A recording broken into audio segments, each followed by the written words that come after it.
Hey, hey, and welcome back to Miss Kitty's Wild West Adventures.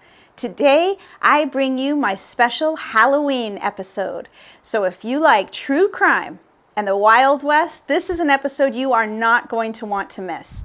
But in the meantime, look down below, right around there. You see that button? It says subscribe. Go ahead and hit the subscribe button so you never have to miss one of my episodes again.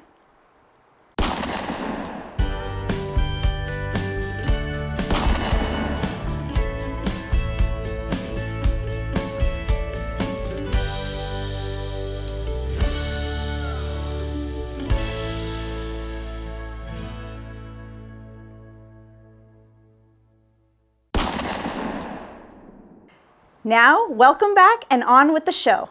Now, I've already told you this is true crime and the Wild West and scary enough to make it into a Halloween episode. So go ahead and leave a comment right down below. Go ahead, right now. Tell me what your best guess is. What is the subject of today's video? I'm going to take you back to the 1870s in a small Kansas town called Cherryvale. Now, Cherryvale was along a prominent travel route, popular with east-west travelers. In recent years, many families had established a homestead along the route and opened their home to feed hungry and weary travelers.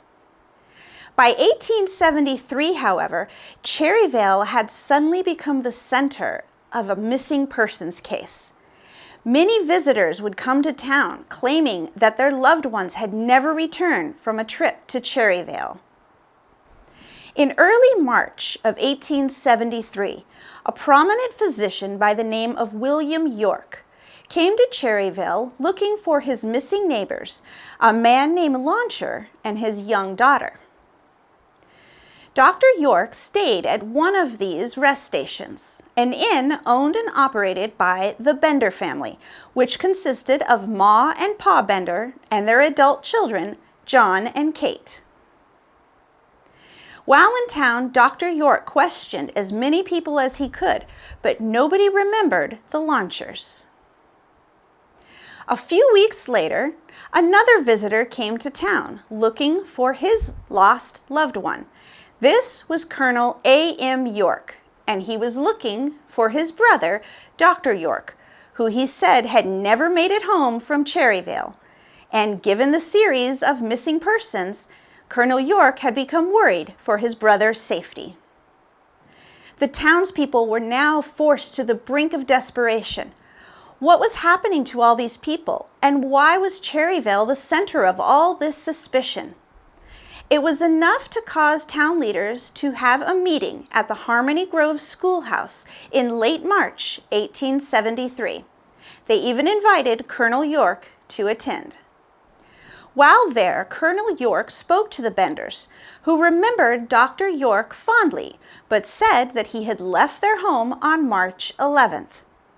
Kate Bender, who was supposedly clairvoyant, even held a seance to try to find the location of Dr. York, all to no avail. A couple of days after the meeting at the schoolhouse, one of the neighbors, a man by the name of Billy Toll, noticed that the Bender Inn appeared to be abandoned. Fearing that his quiet neighbors might have been the next victim of the mysterious disappearances, Billy went to the mayor, who formed a search party to search for the Benders. They started at the Bender farm, and when they entered the cottage, a horrible stench greeted their nostrils. They soon found a trap door in the floor, and on the door was a large stain of what appeared to be blood. When they opened the trap door, the smell became worse, and they looked down into a 6-foot deep cellar, and they could see large stains that appeared to be dried blood. With the Benders nowhere in evidence, they expanded their search to the surrounding property. And soon, in the vegetable garden, they found a freshly tilled mound of earth, approximately 6 feet long. When they started to dig, they soon found the remains of Dr. York, who had been bashed over the head and his throat slit from ear to ear. Over the next several days, they found 9 additional bodies scattered throughout the Bender property, including those of Launcher and his young daughter. Once word of these gruesome killings had started to get out, several people came forward, telling stories of their run-ins with the Benders. One such story was from a man named William Pickering. According to Pickering, he had been traveling through town and he stayed at the Bender Inn.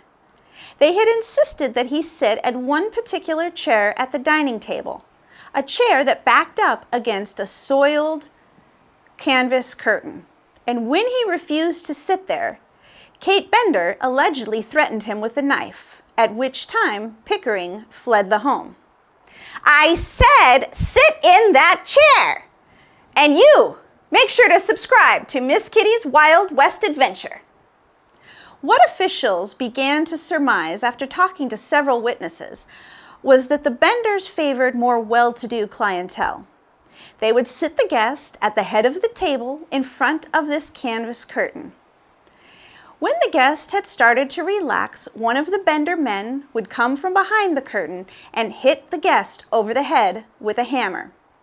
The trapdoor would then open and the guest would fall down into their cellar, where Kate would be there waiting with a knife and would slit their throat from ear to ear. When their guest was incapacitated, they would rifle through the guest's pockets, taking anything of value. And late at night, in the darkness of nightfall, they would take the bodies out to the vegetable garden and bury them. Talk about your organic veggies! Law enforcement officials followed their tracks some 12 miles north to a town called Thayer, at which time it looks like the Benders split up and boarded separate trains and departed to parts unknown. Though a $2,000 reward was offered, and several people were questioned as being part of the Bender family, the reward was never claimed, and the Benders have never been seen since. Some people say that the men and Ma Bender were shot and killed by an angry vigilante mob, but Kate Bender got away. Some say Kate reappeared as Kate Kelly in Oak City, Kansas in 1887, but more on the Kelly family in another video. In the meantime, if you happen to find yourself in Cherryvale, Kansas, you can visit the Cherryvale Museum and visit the Bender Room to see 3 actual hammers taken from the Bender property. If your travels lead you to Topeka, Kansas, you can visit the Kansas Museum of History to see an actual knife taken from the crime scene by Colonel York himself. And if you're ever in Independence, Kansas, you can visit the Mount Hope Cemetery to visit the second and final grave of Dr. William York.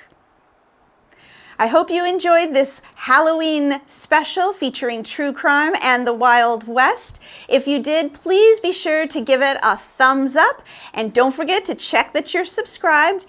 And if you'd like to share it with your friends, I would greatly appreciate that. In the meantime, this is Miss Kitty with Miss Kitty's Wild West Adventures, and I'll catch you on down the trail.